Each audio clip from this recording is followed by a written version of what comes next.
biggest thing for me. I'm hungry. Like I'm willing to go and push myself to the limits and push our team to the limits to make sure that we're first. Welcome back to the Fruitstand Podcast, where we talk creators, content, and all things social media.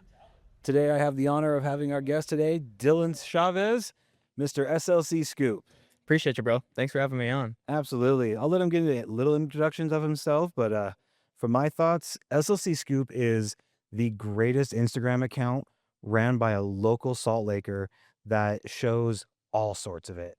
There's no hiding from the media. There's no glazing it. It's such a raw, news, accurate stories that you're able to portray. So Appreciate that, bro. again, Dylan, people who don't know you, tell us something about yourself. I mean, yeah, my name's Dylan. I was born and raised here in Salt Lake City, Utah. I started Salt Lake City Scoop with my best friend about 5 years ago. We started it originally as kind of like a joke. Him and I were, I would say we were always kind of, not necessarily just creative, but like always kind of like ahead of the curve in a way. And yeah, we just realistically what it is now isn't really what it started as. Kind of started as like a joke. My friend Chris and we kind of experimented a lot the first 2 years of Scoop. We didn't really have a direction. It was more of just like kind of like self-entertainment, but we had people that were sending us stuff. Like it didn't always just start with like crime and crashes. It was more of like drama. Like we had like drama stuff and like people started to engage, but then we started to get like DMs like, hey, can we send you this? Can we send you my crazy bar experience? Can we send you, I saw this crazy car accident, and we just started posting stuff up just to see what kind of reactions we would get. And then naturally people just started like sending us stuff. And from there, we kind of got more organized. We kind of saw how like consistent we were getting stuff in. We were like, okay, maybe if we create a platform where people can consistently send us stuff, and it doesn't have to be like a specific thing. Like we get sent random stuff all the time, weird stuff, tons of stuff that we don't even post. But it's like being able to offer a platform locally where people feel like they can be a part of something and their story matters and they're able to share it with us. That's kind of like how things blossomed into what they are now. Awesome. That's cool. Off the top of my head, you just said this. What things do you look at that you're just like, yeah, we're not posting that? I would say we get a lot, and it's weird that we get a lot of this stuff, but we get like a lot of nudity, like Okay. people walking around naked, or like I don't know, we just get weird stuff. We get really sad stuff too. There's just stuff where I just don't feel comfortable Cool. putting stuff out there. There's, people get injured, or there's people that harm themselves, and it's, to me, I'm like, I don't think anybody should really see that. I mean, don't get me wrong, we post pretty risky stuff sometimes, but Right. I do have morals and I do have a line. And so yeah, I would just say like the nudity stuff. We get some stuff too, like personal drama. Like we don't mess with that stuff. Cases, we don't mess with any stuff like that. We don't want any legal trouble. So we just kind of try to steer clear of anything that we think realistically is going to be like a liability. Nice. Yeah. Kind of nice not to have a big corporation to tell you where that line is. Right. Okay, good. Right now, you're getting tagged more than anyone in the news station, okay? Before police stations, before some of the big TV stations, before any local media, you're getting tagged and stuff. Right. Walk me through that pipeline. Like, is it just someone tagging? Are you back to DMing them? Like, before you take a news story and post it as a hard post, what's that pipeline with you? Realistically, right now, it's mainly I'm kind of running the account for the most part right now. But like, yeah, we're getting like a consistent amount of flow of people sending us stuff, but more of like story wise, like let's say if it's just like a car accident or like something that's not super urgent, we usually just reshare on the story, and there's not really a ton of communication there between us and the user. But like when people are sharing vulnerable stories with us, or things that they want us to post about, or if we get tips on something, typically what I like to do is I mean, I'm a very personable person, so I like to kind of be the one to get the story. I want to make sure that we're understanding all the details so that we don't put out any bullshit. Like I don't want to put out any false information. Hmm. I don't want to the person that's sending us a story, like I don't want to offend them. I don't want to position it a certain way. Like I like to work directly with the people that are trying to get the story out. Just so then like kind of goes back to what I was saying before is like I like people having a platform where they feel like they are also like a part of it because the community is a huge part of everything that we do. So having an opportunity where I can communicate with this person, get the details directly from them, we just cut out a lot of the middlemans. That's Yeah. why I feel like the speed of the posts that we get out are a lot faster than mainstream media. Oh, dude, I love that. A quick DM or a quick question from a friend where it's always just like, "Oh, you saw this on SLC Scoop, right?" It's Right. just able to be like, "Yeah, of course, that's where we saw it first." And we'll get on there. In your content, this is just coming from my perspective on there. Recently, I feel like some of your bigger stories, harder hits, you're having to watermark. Yes. Why? Yes. We've had people take our footage before, take our stories before. It's common actually. And then what sucks is we've had pages take our story, but then give false information. So then it's like for all the viewers that are viewing it originally from our page, and then if they're scrolling along their For You page and they see our footage on another profile, and then that profile has a completely different explanation, it it's almost like it's challenging, like, what we're posting. People are like, "Oh, what the heck? Like, I just read it. Here is this. Why is it saying here?" Like, I can give you an example. We had a video of a lady in City Creek Mall causing a scene, and WorldStar actually took our video. WorldStar took our video, and WorldStar is huge. They have 40 plus million followers. Uh, they took our video and posted it up and said it was like Wisconsin. Yes, I know what video you're talking about. Okay, Yeah. yeah, yeah, So yeah. they were claiming Okay. Wisconsin. I'm like, "What the heck?" So after that point, we kinda drew a line. We're like, "You know what? We don't want any confusion. Because we're not possessive over the content. At the end of the day, the way I see it too, in 24 hours, 90% of people usually just forget about what was posted yesterday. So we're not, like, possessive or, like, greedy over content, but I'm more of, like, the misinformation. Like, I don't want someone to read that and think, like, that we're lying or that we misinformed them. Like, no, this is the original story. If someone took our footage and took it elsewhere, like, I can't control that. Awesome. Yeah. Okay, so I said it earlier, and I don't know if you guys know this, but like he's bigger than local TV stations when it comes to social media. Okay, like I don't know if the direct numbers are true or not. I'll say it straight. All the guys combined, you get more views. Appreciate it. All the big guys on that right there. What do you think is the biggest separator between you and them? I mean, they have full teams. I would really just say, like, the hunger. That's, like, the biggest thing for me. I'm hungry. Like, I'm willing to go and push myself to the limits and push our team to the limits to make sure that we're first or we're putting out quality or more quantity on a story where there's more context needed. I think that's, like, the main differentiator. That and, like, the trust. Community doesn't really trust mainstream media. Dude, but people send you anything without thinking. That's Like 100%. They don't even care. I mean, they'll put their little tag on there, but dude, they just want it out. Yeah. That's kinda, like, why I think we've been able to build something where people are like, we're meshed with the community. Like, it's not separated. I would say we're one because at the end of the day, like, with mainstream media, there's like a ladder system is what I call it. Someone gives a story, the guy takes the information, he climbs up the ladder, goes up to the top, gets permission. By the time he gets permission, he has to come back down the ladder, and they can click send or push or post, whatever. We've already had the story out for a few hours, Mhm. and then it's almost like they're playing catch up, and, like, for me, I mean, I like to compare a lot of these scenarios to, like, my personal standpoint. Like, I don't sit down and watch the news. I don't have time for it. I don't have time to sit down and watch the news, and on top of that, I'm like a seer to believe it type of guy. That's why I think, like, with us being able to provide footage, that's where people are like, "Okay, this is what happened." Like, and then we build the caption out to where it's just what happened, and we allow people to make their own opinion and see what happened for themselves rather than I feel like mainstream gatekeeps what happens. They got a guy in a nice clean suit at 5 p.m.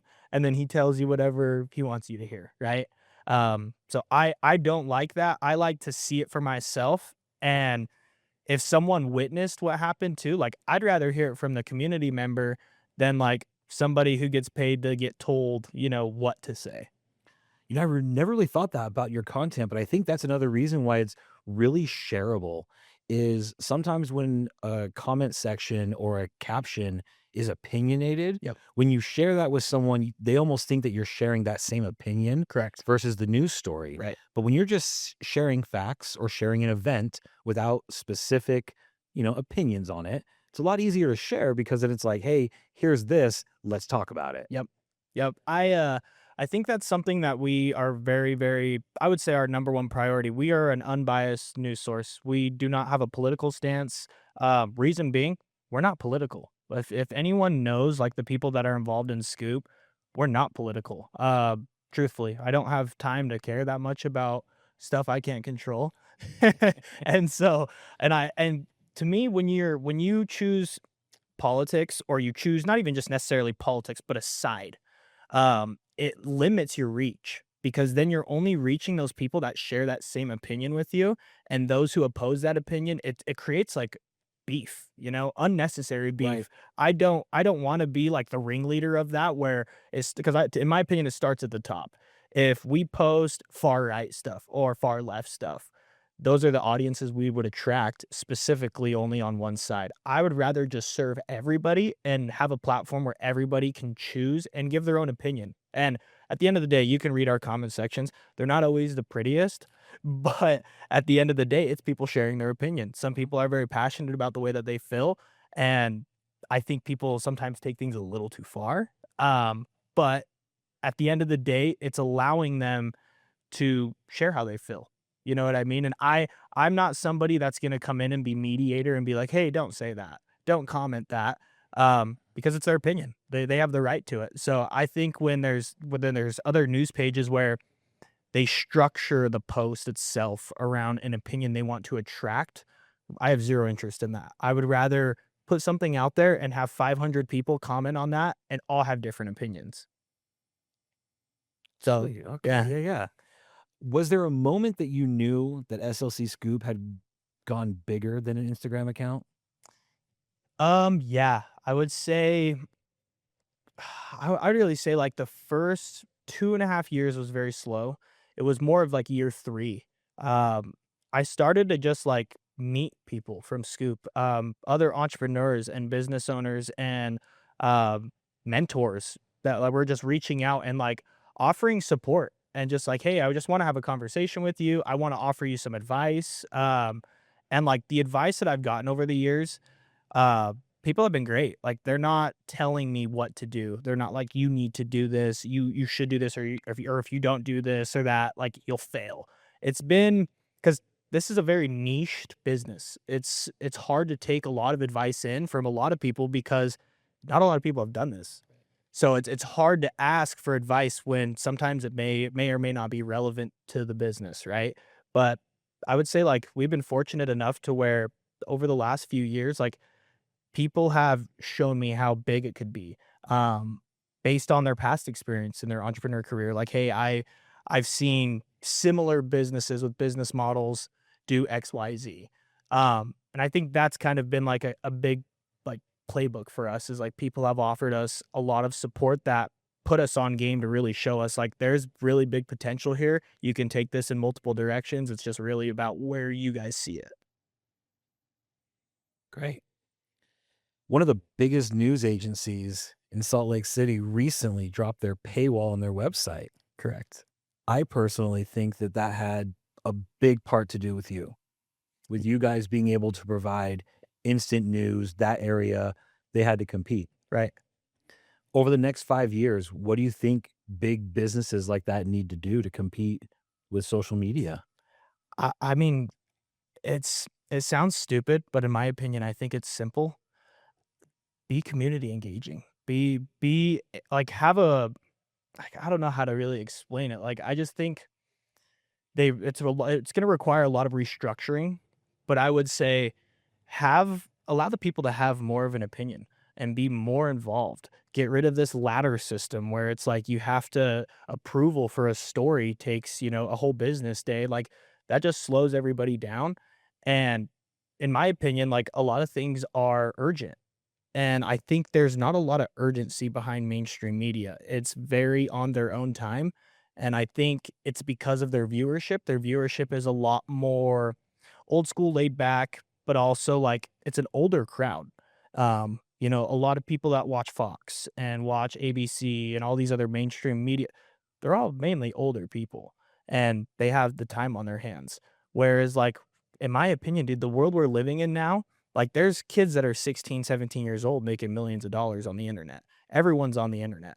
Nobody is sitting at home watching television, watching the news all day long, and I think that's where they're gonna struggle. I mean, that's where I think the biggest struggle is you're not giving the right time to the audience on the right platform. If you're spending your time structuring news and doing all these things and worried about being on the news channel at 5 p.m., I just don't think there's really any longevity to that. I think the internet is kind of taking over. Social media is definitely taking over. And there's going to come a point in the next 5 to 10 years where like they're really actually going to like fill the difference between the two. Yeah, I definitely agree on that part. I think bigger companies, even people when they think like their marketing departments and stuff like that, it's like you need to put more money into your ads, into your social media, Right. not just hiring interns, you 100%. know, hire an agency, get someone in there to actually push the social media side of Right. things. Going viral, is that something that you feel that you can just engineer? Is that something you think it's easy? What, or does it just happen? I'd say combination of both. I would say like when we get certain footage, certain videos, I can tell right away. I'm like, this is gonna absolutely blow up. um, but then like as far as engineering it, I think that's kind of like the new challenge we're tackling right now with like doing more of our own in-house content. It's still based on like the topic you're covering. I'm like, I can usually gauge like if it's gonna, hit or not. Like we've been trying to do more interview style stuff. We've been trying to do more coverage on like news instead of just posting. Like we want to have like the beginning to end of the story. And so that's something like we've been really pushing and hustling on is like trying to get more in-house coverage. But I would say, yeah, 100%. Like there's certain topics in Salt Lake City, or even if it's like an urgent, quick topic, I'm usually able to gauge by now, like if something's gonna hit or not. Right. Yeah, My experience with that, truthfully, is like with snowboarding and skiing. I can do a run, I can get the camera, and I can be at the bottom of the run laughing, knowing that there's a 15-second clip inside there. I just got to get up, for sure. get For it up sure. before anyone else. It'll go viral. Well, having the greatest snow on earth makes it a little bit easier to go viral than some of the other Right. places on there. When Now that you're a bigger account, how do you approach collabs? Like when people want to either use Scoop as a recommended place or just to reach out, how do you respond to that? Dude, that's the sad part. We're so easygoing. We're so so open door. Like we want to work with everybody. I personally enjoy working with anybody that I possibly can. I've gotten to meet really awesome people in Salt Lake. Like the creator scene in Utah, um, is actually really cool. Like there is a lot of really cool people that do a lot of dope stuff here. But for some reason, I feel like we work harder to get collaborations with people than the other way around. And I don't really understand why. I don't know if people think that we're like on this pedestal, like mainstream, like we're unreachable, right? But like we're open door. Like we want to work with everybody. People don't realize too, like we're very small. We're a very small team, small group of people. And like when you're DMing the account or you're interacting with the account, like you're dealing with me 90% of the time, like it's not just some like random person that's just like, oh yeah, run the account for us. Like we are very hands-on. I like to be hands-on with everything we do. So you got a platform that most people would kill for just to have that kind of content, that kind of reach right there. How do you think that other people can grow to a point of community? You kind of said that that was a big topic of it. How do you feel that creators can grow a community? I would say you just have to find something that people are really interested in. And unfortunately for us, people love mayhem. They like they love the fights. Like I posted something the other day, like I try to post pretty often on Scoop where it's like trying to get feedback. Like what do you guys want to see more of? What can we do better? And we take constructive feedback, like, and we actually implement these things into our business because like I said, we're community driven. I want them to have an opinion and an opinion that they can see implemented into the business because it goes back to them being a part of it. Um, so I would say like just finding a something like that's interesting to people. I know a lot of like there's a lot of food creators like that are like starting to like grow. There's a like the car scene here is growing majorly. Um, yeah, right. I would I'd really just say like being able to find a niche that you're also interested in too, because it comes with like a passion. Like you want to be able to serve people. Um, but like I would say we're lucky because of the position we're in. We're able to post like a variety of things. We're not like pigeonholed to one thing. We're not like a fight account or a car crash account. It's just those are just some of the things that we offer, right? So I just think having a variety and having something niched that people are interested in and be consistent. Like it sounds really dumb, but I've watched my close friends even just be consistent in what they're passionate about and literally 5x their following, their business, their income, and they're not doing anything crazy. You know what I mean? They're filming videos at their home, at a park, whatever, and those factors have actually like catapulted their growth. I've seen what your studio space looks like. You're in mine here right now. Do you think that most businesses and most people who are trying to get into content need to have their own studio space? Or do you think that money's better spent on like hiring an agency or content? I mean, I would say really, I would say it is important to have your own place. Definitely very important to have your own studio. I mean, not even just for filming, but like to have somewhere to work together, I think is very important. I've always noticed a difference like in any business that I've worked in. Like when I'm working within reach of somebody, we get way more done. When we work together, and also like you kind of get the creative juices flowing when you're together. You guys can start talking, and like action can be taken right then and there.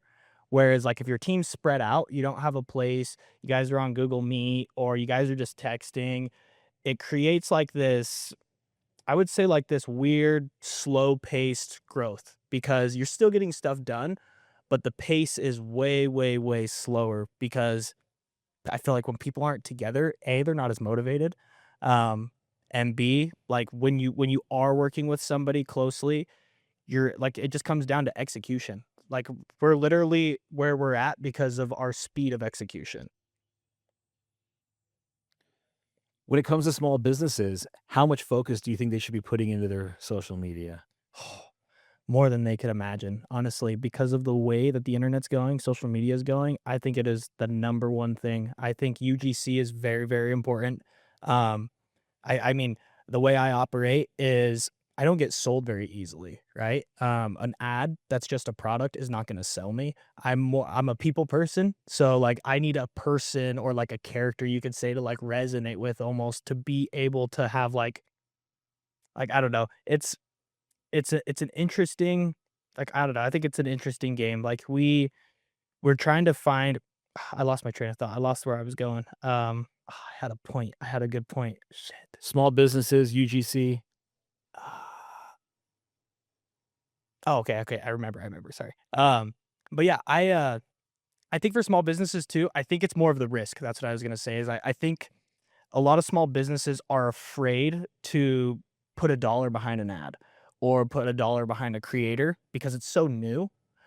But the results that come from those things, I mean, I've seen crazy things. I've seen crazy numbers from small businesses from just a little bit of video help, a little bit of graphic help. Um, I think it's the best way to advertise your business is to have creators or content consistently and being able to have UGC. I think that is like a game changer for any small business. Yeah, I love having, it's crazy where I think years ago it was, you'd hire models for the professional shoot. Yep. And now it's like you're still call them models, but you're like, hey, can we have the real side of you do this? Yeah. Can we do the whole shoot on an iPhone? Yeah. The Just walk in. authenticity. Yeah, yeah, yeah. Not the cute voiceover, not there. Just hold the phone. Yeah. Get that right there. All right. What is your take on working with agencies and bigger brands versus working with local creators? Ooh, I would say bigger brands are fun to work with. I do enjoy working with bigger brands. I just think the small businesses just they mean more to me at the end of the day. Just because like the results that we can get for a business that's actually a need compared to a business that like with or without us they're fine, right? Of course we can offer growth. Who doesn't want to grow a little bit, right? But if you're in that comfortable state, it's not really urgent. Someone who's making $1 million a month compared to someone who's making 10 grand a month, who's gonna see your results more and who's gonna actually like be in your favor? Like, hey, thank you so much. Like this actually made a huge impact and you can see the impact on a smaller scale than on a bigger scale. Is what I've noticed. If a if a young creator or if a low number creator sees your account and they want to grow, what advice do you have right now that you didn't have 5 years ago? Sheesh. The team. You need a team. You need people that believe in you and people that see your vision. Because for the longest time when Chris and I started this, people thought we were dumb, that we were crazy, that we were wasting our time. We got laughed at a lot, uh, told like, "Oh, you're still doing the Instagram thing," or "Oh, the social media thing," and like at the time it hurt, right? And I would say like the two biggest things is support group and like believing in yourself. Don't let anybody steer you off your path. Don't let anyone tell you that your idea is dumb or crazy, whatever, right? Because you never know what you can accomplish with the right people and the right belief system. Okay. Ready for some Utah topics rapid fire? Let's get it. Where's the craziest place you've had someone ask you for a selfie? Um, I would say probably at Failed Fest. This was in January. These two young kids, they were like 16 years old, both in high school, and their mom like hunted me down and was like, "My kids want to take a photo with you." And I'm like, "What the heck? Your kids want to take a picture with me?" And that's when I realized like how like the demographic that we were reaching. These kids were 16 and I didn't even know that people that young even cared about Scoop, you know what I mean? Because I mean, at that age, I didn't care about the news. Mm-hmm. But I know we offer a little bit more than that to where we can kind of start bridging those gaps with the youth. I think that was like the strangest but coolest at the same time. Okay, I like that. Yeah. What food does Utah offer better than anyone else? Ooh, I would say, that's a hard one actually, dude. We actually have a pretty good variety of food. I would say like sandwiches and burgers. Like I love Silverside Deli. I think that place is like top notch for Utah, for sure. Okay. What's your favorite sit-down restaurant? Ooh, sit down restaurant. That's a good one. Ooh, probably right now, probably Contento Cafe. If you have not been there, check it out, dude. It's down the street. Like authentic, super good Mexican food. Okay. Lunch. Super good. Yes. Absolutely. Yes. SLC, Salt Lake City. What's worth driving outside the city? I would say any of our canyons. Any canyons. I enjoy the outdoors a lot. What canyon's your favorite to drive? To drive and hang out right now, just because I grew up going up there so much. I love Big Cottonwood because I love Silver Lake so much. Okay. So that's my go-to spot. It's where you'll find me. That's my favorite canyon to just autopilot. I 100%. know every turn. I Yep. love the S turn. It's just a good rhythm. 100%. Oh, it's a nice one. It's one of my favorite canyons just to drive. For sure. What camera do you normally shoot with? We have usually right now it's mainly FX3. Yeah, FX3 is like our main setup right now. Have they already hit you up about the new camera? Oh, dude, I want the FX5 so bad. That was my entire feed yesterday. FX5, FX5. Same. We are not shooting on those right now, but it'd be nice if we were. Right. Absolutely. Favorite spot for brunch? Ooh, I would say, dude, I really like I like Hash Kitchen a lot. Hash Kitchen is good. They have like this gold bacon. It's like super thick cut bacon. It's super good. Like the Disney World bacon. Yeah. There we go. Same thing. Yeah. What's a secret gem no one's talking about? Ooh, I would say water fusions. That's my It's my go-to place. That place is the best. If you're trying to unwind and you're trying to relax, yeah, that place is awesome. They have the best smoothies in Salt Lake City. I will battle that with anybody. Um, but yeah, that place is honestly a very, very awesome hidden gem, and the location is hidden itself. So I feel like it kind of plays into that well. Okay. All right. So what's coming up for SLC Scoop right now that you want the people to know? I would really say be on the lookout for more coverage. We're gonna do a lot more interviews. We're trying to do a lot more positive coverage. I think the news is not doing that. And if we have the platform and the viewership, why not? So I think that's something to be on the lookout for, as well as our website's launched. It's our first version of it. We're getting a lot of feedback that we'll make changes and whatnot over time. And then as well as I would say in the next couple weeks, look out for an announcement. We may be launching our own app as well. So we don't want to be at the mercy of Meta anymore. Yeah, be secure on that part. 100%. Well, let me say, man, I love watching the way the account's grown, the way it's changed. Every time we cross each other's paths, it's always a good time. I do and have noticed the change of you being in front of the camera more, and I think you need it, man. Thank you, You Brad. know, like you said, it when I know you're in front of the camera on your page, it's a deeper dive. Right. It's another angle. And the story out in West Valley recently, you definitely, man, everyone was on it, but you were on it deeper, you were on it quicker. And then one thing that common media doesn't do, they don't do the follow-up. Nope. Dude, they hit the breaking news. You see this, you see that. And then like 3 months later, your brain's like, whatever happened to that? What Right. was the secondary layer to that story? 100%. So I have noticed the difference with you in front of the camera, and it does give me every time, oh yeah, Dylan, all right, cool. You know, not just a faceless brand, Right. but I feel like when you're in front, it is giving it that more on the street local feel, man. I appreciate that. No, thank you. Thank you, bro. I appreciate that. Okay, well, guys, when you see him, ask for a selfie. He loves it. Okay, he's out and about. He's got his recommendations. Dylan, appreciate you for having on the podcast, man. Thank you, bro. Thanks for having me. All right, thank you.